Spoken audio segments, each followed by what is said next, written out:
Hey everybody, I'm Angie Larson. I get to serve as the executive pastor here at Calvary, and I am so honored that you are worshiping with us today. Today we are in the middle of our worship series called A Weary World Rejoices. Now let's be honest, there's been a lot of things in our life these past actual couple of years that have worn us down, that have felt like a heavy burden, that have kind of made us weary. But here we are in the Advent season, and we've proclaimed crazy things like peace on earth, goodwill to men. And so I want to wonder with you today, how do we find peace in a weary world? How do we find peace when the world feels anything but peaceful? We'll explore this question as we dive into worship today. I'm so glad you're with us. Welcome to worship.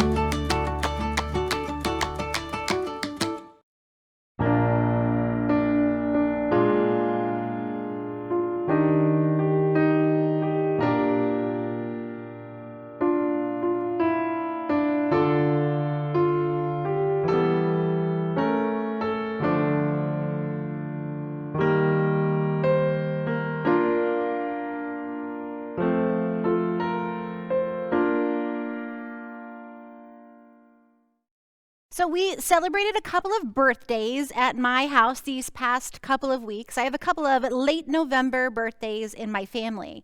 My youngest daughter, Skylar, she turned 10 years old. That's right, 2 handfuls. That's a really big deal. And my husband, Ryan, just this past week had his own birthday, more than a couple of handfuls. He's older than 10. Skylar, she chose to celebrate her birthday cake with a pie. She wanted a French silk pie from Perkins. And my husband, Ryan, he chose the ice cream cake from Dairy Queen, one that I particularly really enjoy. And the kids and I, we went to Dairy Queen and we picked out Ryan's birthday cake. And we got a birthday cake that looked like this. This was Ryan's birthday cake this year. That's right, he got a deer on his birthday cake. Not because my husband is an avid hunter, because he's not, but because he likes to hit deer with my car, which he's done this year. But birthdays at our house, probably just like at your house, we put the candles on the cake and we sing the happy birthday song and we present the person with their lit birthday cake. But before they blow the candles out, we say to them, okay, now make a wish. Make a wish before you blow out the candles, before you eat the cake, before you open the presents. First things first. The first thing is the wish. Does anyone else do this in their household? But okay, if I was to ask you seriously, if you were given for a wish, what would you wish for? I'll give you a second to think about it. I mean, you can't actually say what you would wish for because that actually negates the rule of wish making. Like they don't come true if you somehow say them out loud. So go ahead and say it to yourself. What do you wish for? Maybe you wish for beauty or for happiness or for health or maybe you wish for a cool new toy or some money. I mean, we think like money would be a good thing. I mean, that'd be cool, right? We promised to help a bunch of people if we were able to get some money. So maybe that's a good wish. Maybe you would wish for a companion, someone to keep you company when you feel alone, someone to spend some time with. That seems like a pretty good wish too. Or maybe you'd wish that COVID and all the variants or whatever else, all the politics, arguments, all the exhaustion, you wish that was just over. Yeah, I think I wished for that one too. And I know there's at least one person, one of you out there thinking, you know what I would wish for? I would wish for more wishes. Okay. I see you, I understand, but that is illegal in the wish-making business. Yet, I think though, if we all really think about it, if we all take just a moment, we find ourselves wishing for peace. We all wish for peace. That seems like a very Christmassy thing to wish for. Peace on earth, goodwill to all. It looks good on Christmas cards or driving down Main Street. But the word peace, it actually means unity. It means togetherness. So if I desire peace in my soul, I desire solutions for my struggles. Or if I hope for peace in my relationships, then I hope for me and that other person to reconcile or to just at least get along a little bit better. Or if I long for peace in the world, I long for people to see and to understand each other, and maybe for there to be no more violence and no more wars. I think we wish for peace in our relationships. We wish for peace in our politics. We wish for peace in our community. We wish for peace in our diagnosis. We wish for peace in our families. We wish for peace in our hearts and our own souls. We wish for peace in our finances. We wish for peace in our minds. We wish for peace. I think all of us wish for peace. And when we think about peace, sometimes we look at it in an individual way. Like, what is keeping me from feeling like feeling a sense of peace? What is keeping me and disturbing my peace? Or sometimes we look at peace and we look at it in a global way. I mean, we want to keep the peace. We want to legislate peace. We want to march for peace. We want to argue about what peace actually means. But let's be honest. Either way, either individually or collectively, even though we want it so much, peace, it feels hard. Like peace feels evasive, like it's something that's just outside of our reach, something that's always sort of slipping or sliding away from us, something that we can't catch or really connect with. And if we do have some kind of moment of peace, I mean, that's all it is, right? It's just a moment. It's like there's always something out there trying to take our peace away from us. I asked my 10-year-old daughter what takes her peace away, and she said 3 things. She said, annoying brothers, loud noises, and when something really bothers me. I mean, I get it, right? It's like just when you get a hold of that sweet little peaceful moment, just when you have it in your grasp, something comes and takes it out of your hands. It's like when we see a ray of hope in one part of the world, things working out, things kind of resolving, a war breaks out in another. And we are weary and worn. And here's the thing about peace. Even though it's elusive, we still find ourselves wishing for it. I've shared with you all that I am divorced. Now, nearly every family in our country has been affected by divorce in some way. And I don't know about you, but I know that most divorces that I know of are anything but peaceful. I mean, once in a while, there seems to be one where they manage it in a friendly way, but let's be honest, it's not most of the time. And it's hard for me to admit, but my divorce was anything but peaceful. It was not a friendly divorce.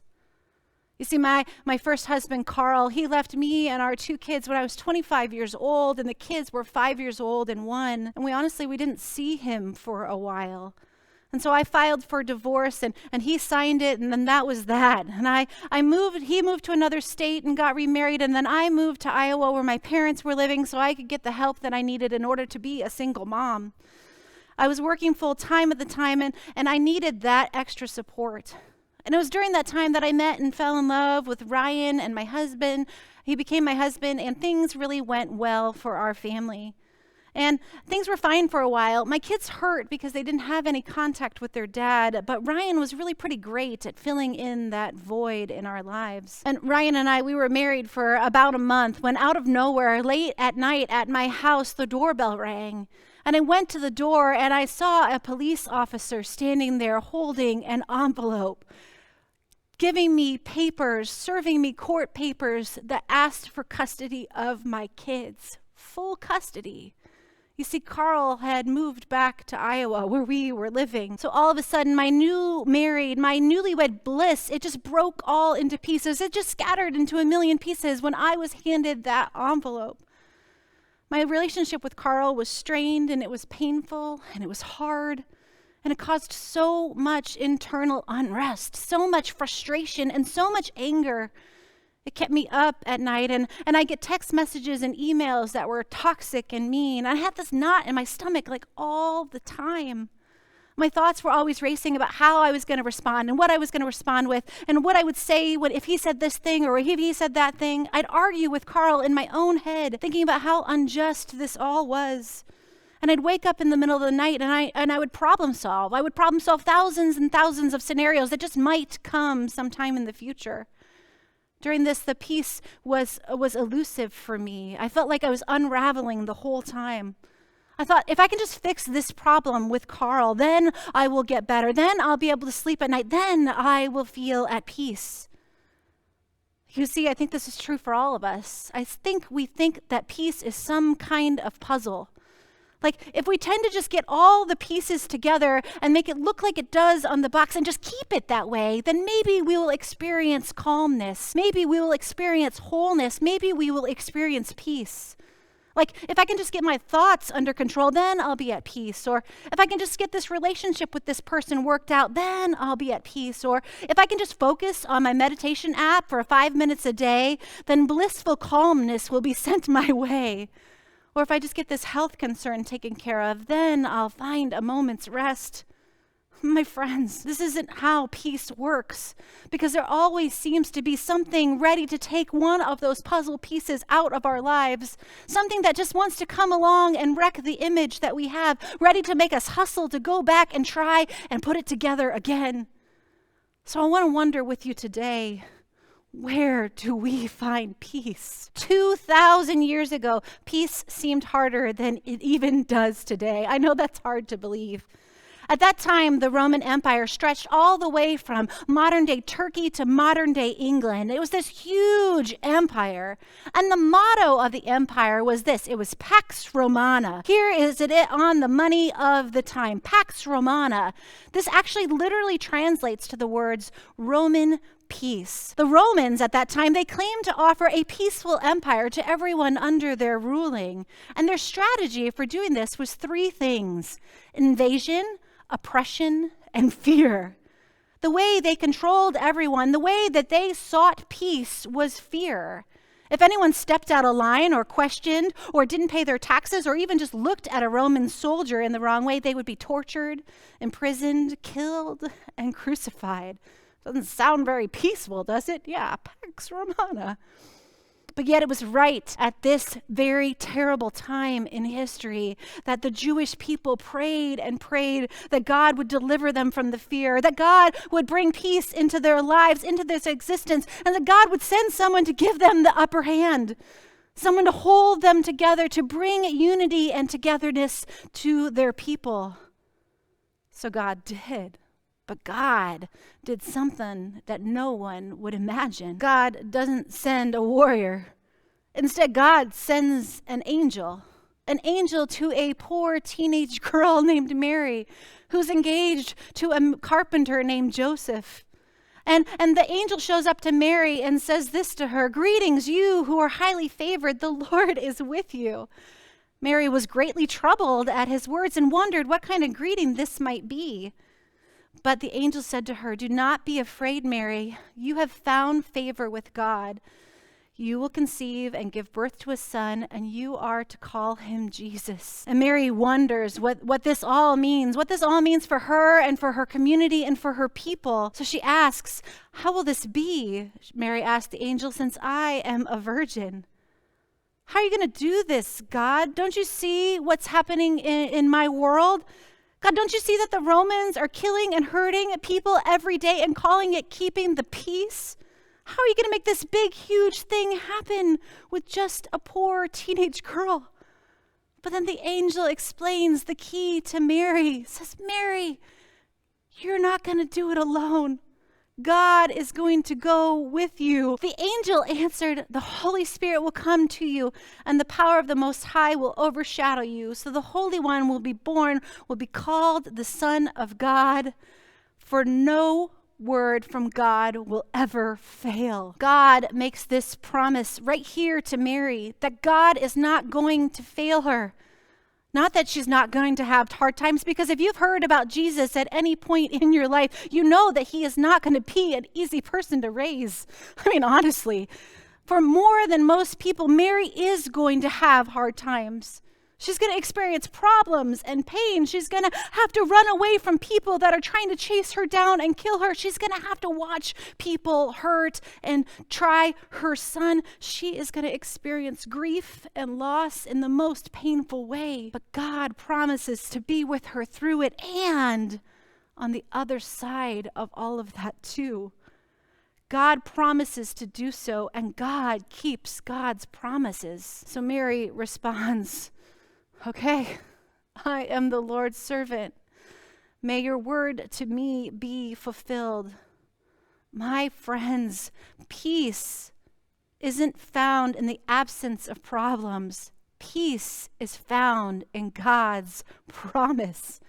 God's promise to be with you. God's promise to hold you together when things are hard. God's promise to reconcile countries and fix relationships. God's promise to free you from your burdens. God's promise through this life and through death that God will have you in and through all things. And that no word from God will ever fail. Not ever, no word.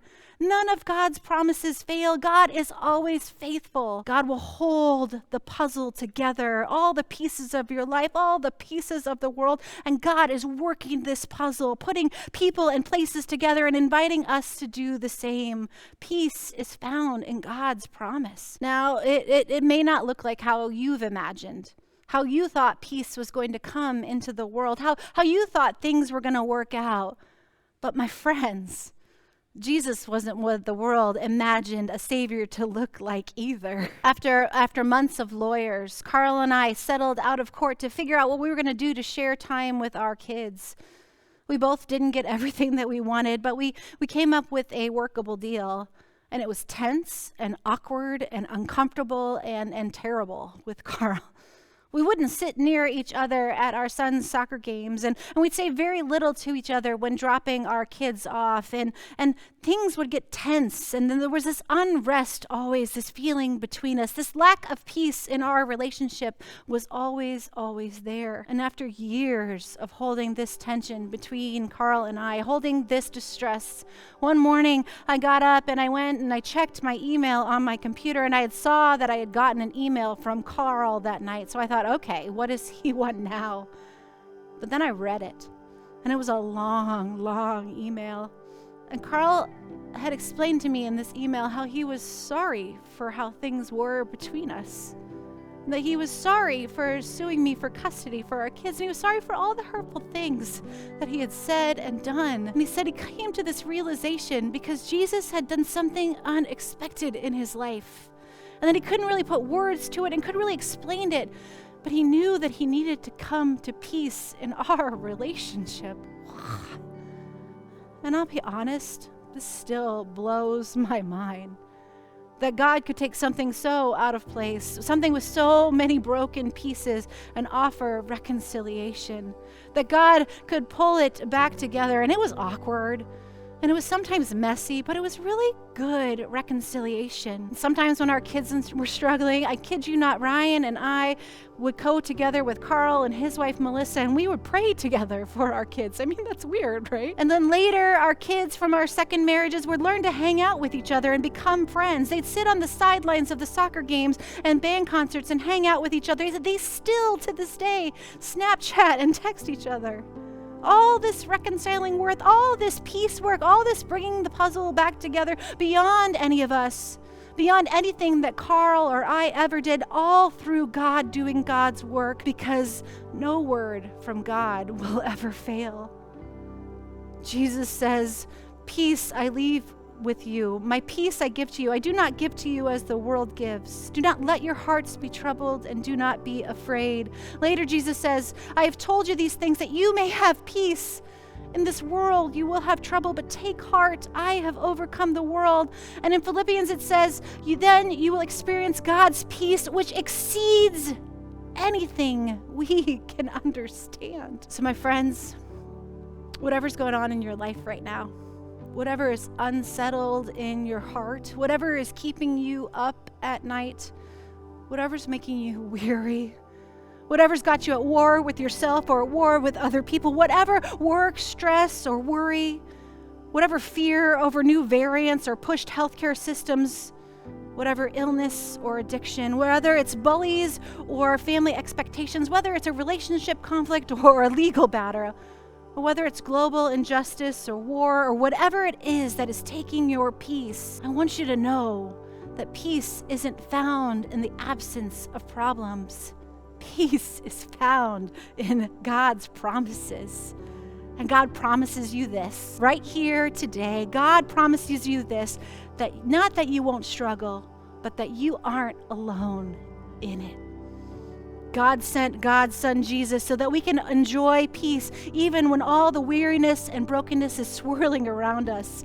We can enjoy peace knowing that God is always faithful and God keeps God promises to hold the pieces together for you and for me and for the whole weary world. We can rejoice in God's peace. Amen.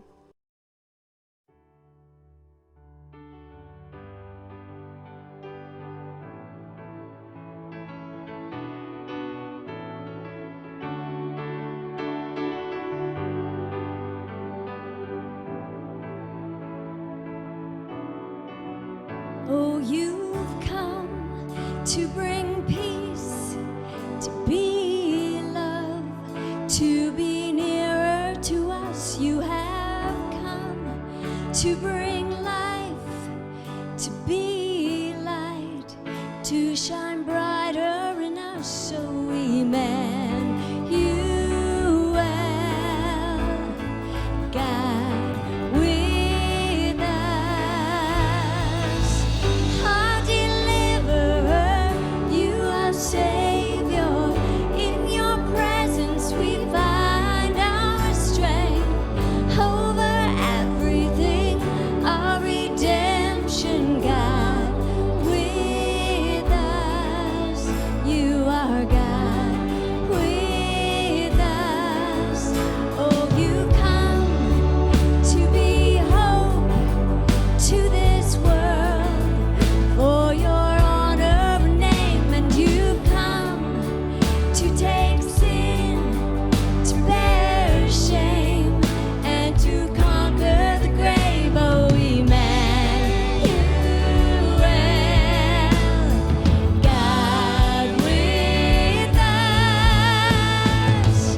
Our deliverer, you are Savior. In your presence we find our strength. Over everything, our redemption, God. With us, you are God. With us.